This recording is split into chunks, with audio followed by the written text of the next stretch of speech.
Hi everyone, my name is Jose Amezquita with the nonprofit The Ring of Democracy.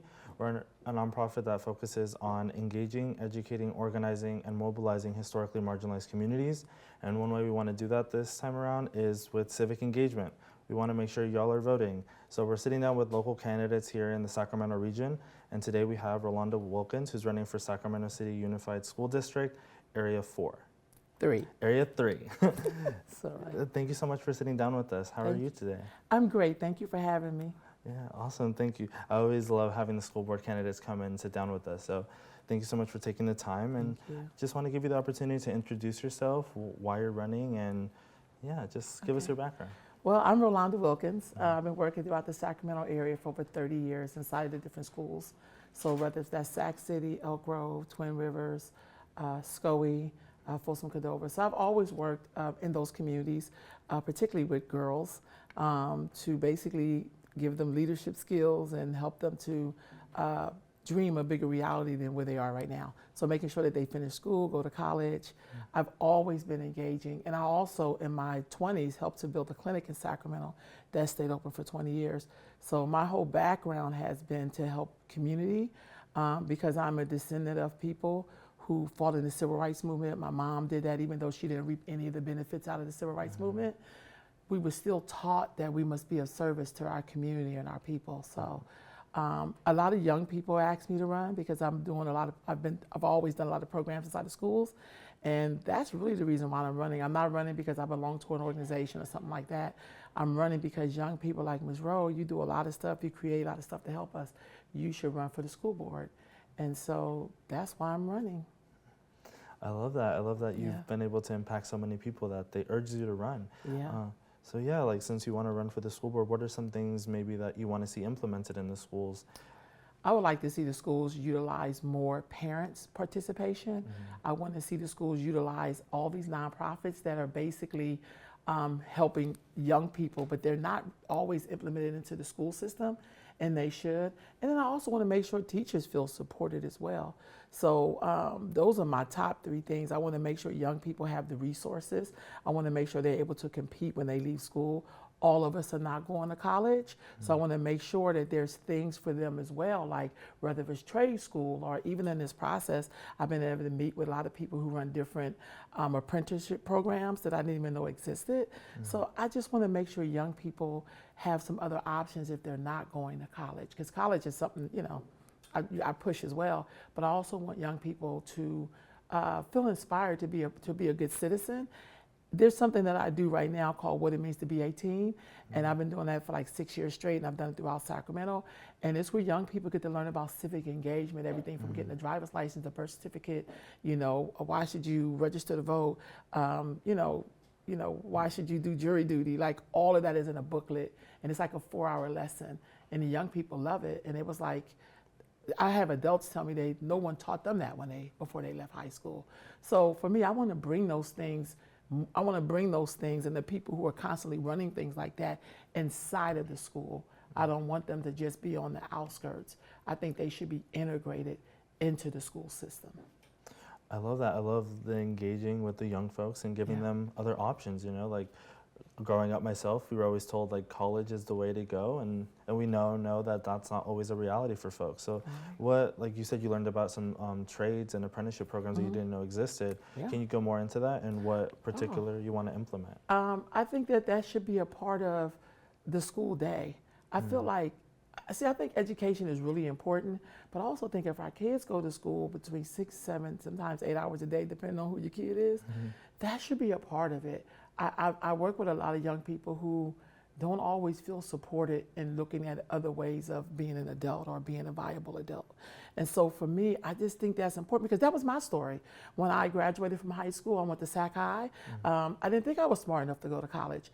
Thank God for Asian Resources, because that's where I got my first summer job from. And then they placed me at the Birthing Project.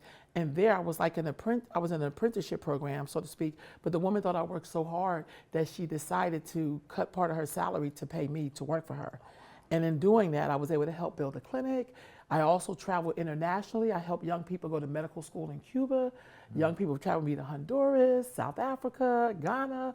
So I just feel like, wow, I'm so grateful that those young women, I mean, they're older now, took an interest in me and was like, you have a lot of great skill sets, and we're going to help you cultivate that. So even though I was fresh out of high school, if I went to college, it probably would have been like a waste of time because I really didn't like high school. Like school period was hard for me, but I had these people who molded me and they gave me all of these skills that I would have probably never got if I hadn't been placed there. So I feel like we have to still do that for young people. Like everybody, we have great folks now later on down the line. If you feel like, hey, I think I'm ready to go to college and now I can utilize taking this class, that's very different. But a lot of young people, they live in an era of technology. And I don't think we're preparing our kids because now you're not competing with people from Sacramento.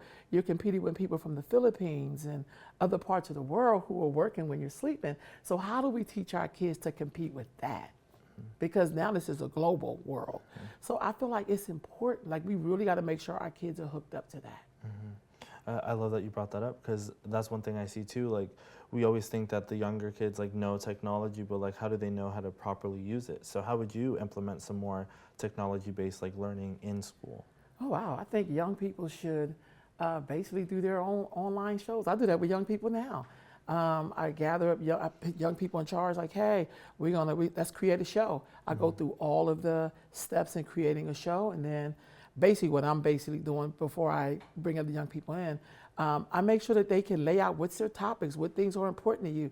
I also want young people to also deal with some of the historical trauma that they are facing in their life. So my thing is I always tell young people, like, when you struggle like that and you don't address it, when you're an adult, you're gonna pass that on to your children. So you could create something right now that would that could help you address that, but also it expose other young people too. So I feel like we have to make sure when we have all of this technology in the schools, that all of the kids are in the school, not just kids who get along well and sit perfectly. I've been at some schools where you go to the technology department and there's one ethnic group in there running everything and doing everything.